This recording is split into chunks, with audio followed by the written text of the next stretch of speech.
This procedure is to be performed with the front end off the ground and after adjustment or inspection of the axle stops to OEM specifications. Mount gear to frame and connect lines, pitman arm, and drag link. Do not turn the gear at this time.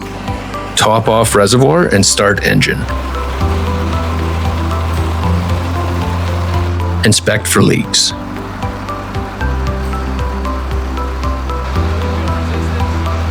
With the front end off the ground, turn the steering wheel to complete a full left hand and right hand turn, applying approximately 40 pounds of force at the end of travel.